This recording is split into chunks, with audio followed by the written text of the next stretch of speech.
Om Swastiastu, Tabe Salamat Lingonolatai, Salam Sawujud Karende Malempang. Om Awigena-mastu Namasidam, Om Anubrada Kartayantu Viswatah. Semoga pikiran yang baik datang dari segala penjuru. Halo teman-teman, bagaimana kabarnya hari ini? Tentunya sehat ya, jangan sakit-sakit. Nah teman-teman, perkenalkan nama saya Jolopita, NIM 2100003. Saya berkuliah di Institut Agama Hindu Negeri Tampung Penyang, Palangkaraya, Prodi Pendidikan Agama Hindu, Fakultas Dharma Acarya. Di sini saya akan membuat video untuk memenuhi tugas mata kuliah Tata Susila. Pada kesempatan kali ini teman-teman, kita akan membahas tentang Sapta Timira. Nah, mungkin dari teman-teman yang lain masih ada yang belum mengerti apa sih itu Sapta Timira. Jadi teman-teman, Sapta Timira adalah 7 unsur atau sifat yang menyebabkan pikiran orang menjadi gelap. Kata Sapta Timira berasal dari bahasa Sangsekerta, yakni Sapta yang berarti 7 dan kata Timira yang berarti gelap atau suram. Ketujuh unsur kegelapan tersebut ada pada setiap diri manusia. Jadi teman-teman, itu adalah arti dari kata Sapta Timira. Pada zaman sekarang, banyak sekali godaan yang dapat membuat orang menjadi mabuk, sehingga kehilangan kearifan kebijaksanaan dalam pikiran, kesantunan dalam perkataan, dan juga keadilan dalam tindakan. Dengan demikian, maka Sapta Timira mengandung arti 7 hal yang dapat mengakibatkan orang kehilangan kearifan kebijaksanaan dalam pikiran, kesantunan dalam perkataan, dan keadilan dalam perbuatan yang wajib dihindari. Sapta Timira wajib untuk dihindari karena ia akan dapat mengakibatkan orang bersifat jahat seperti buto yang dapat merusak kerukunan, kedamaian, keharmonisan, ketentraman, keadilan, dan kesejahteraan dalam kehidupan. Adapun 7 hal dalam Sapta Timira yang wajib untuk dihindari adalah: yang pertama adalah Serupa Timira, yaitu keindahan dan kerupawanan yang dapat membuat orang mabuk pikiran, kata-kata, dan perbuatan. Karena rupawan, seringkali orang menjadi sombong, angkuh, tinggi hati, dan juga egois, sehingga merusak kerukunan, ketenangan, keharmonisan dalam kehidupan. Begitu juga bisa terjadi orang menjadi mabuk pikiran, kata-kata, dan perbuatan sehingga bisa merusak, mengacau, menyakiti, dan bahkan membunuh orang lain atau juga dirinya sendiri karena mabuk cinta terhadap kerupawanan orang lain. Di sini terkandung pesan luhur bahwa orang yang telah dikaruniai oleh Tuhan kerupawanan wajib menghindari diri dari kesombongan, keangkuhan, tinggi hati, dan keegoisan, atau harus selalu memegang teguh etika sesuai ajaran Dharma. Begitu juga orang wajib selalu teguh pada etika ajaran Dharma sehingga tidak dimabukkan oleh kerupawanan orang lain.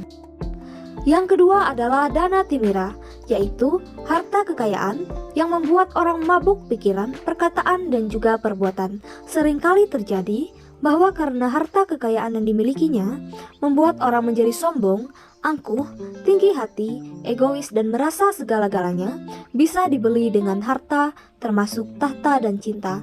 Ia yang mabuk akan harta kekayaan seringkali lupa bahwa harta kekayaan yang dimilikinya adalah karunia Tuhan Yang Maha Esa, sehingga ia menggunakan kekayaannya tidak sesuai dengan tuntutan ajaran Dharma, yang akhirnya merusak keadilan, kerukunan, kedamaian, keharmonisan, dan ketentraman dalam masyarakat.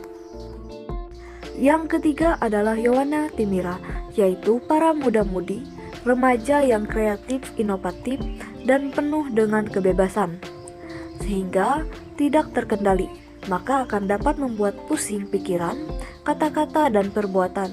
Seringkali terjadi pada Yowana, muda-mudi, atau remaja karena berada pada masa kebebasan, maka ia merasa menjadi mabuk, sehingga berpikir, berkata, dan melakukan sesuatu di luar etika dan tata susila sesuai dengan ajaran Dharma.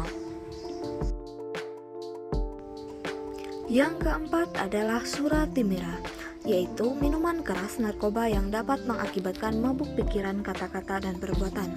Pada era revolusi industri 40-an, era bebas untuk segala produksi yang dianggap menguntungkan termasuk produk makanan dan minuman, dengan tanpa memperdulikan dampak negatifnya, dan kemudian menggunakan segala cara pemasaran dengan tanpa mempertimbangkan etika dan tata karma, demi meraih keuntungan, dan hal tersebut dapat membuat dampak negatif kepada generasi penerus bangsa. Yang kelima adalah guna temira, yaitu kepintaran atau kepandaian yang dapat membuat orang mabuk pikiran, perkataan, dan perbuatan. Dalam ajaran agama Hindu, ilmu pengetahuan pra dan apra widya akan mensucikan pikiran, menuntun ucapan dan perbuatan yang benar di jalan dharma. Namun, sering terjadi karena merasa pintar, pandai, atau cerdas, maka seseorang bisa menjadi sombong, angkuh, tinggi hati, egois, dan mengabaikan pendapat orang lain, menganggap orang lain semua bodoh, bahkan mencemooh serta mengejek orang lain. Yang keenam adalah kulina temira, yaitu keturunan strata sosial, warna, atau sering diartikan kasta, dapat membuat orang mabuk pikiran, perkataan, dan perbuatan karena merasa keturunan atau warna asrama atau sering dianggap kasta yang lebih tinggi, maka orang menjadi sombong, angkuh, tinggi hati, egois, tidak mau bergaul, dan meremehkan, bahkan mengambil hak orang dengan keturunan lebih rendah. Yang terakhir adalah kasuran temira, yaitu keberanian, kekuatan, atau kesaktian yang dapat membuat orang mabuk pikiran, perkataan, dan perbuatan.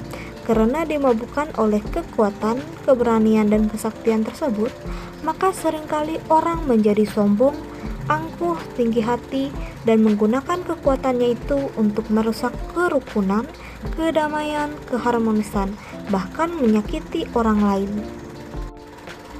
Baiklah teman-teman, sekian video pembelajaran dari saya. Kurang dan lebihnya saya ucapkan terima kasih. Semoga video yang saya buat dapat bermanfaat bagi teman-teman semuanya. Akhir kata saya ucapkan dengan Parama Santi. Om Santi Santi Santi Om. See you next video. Bye bye.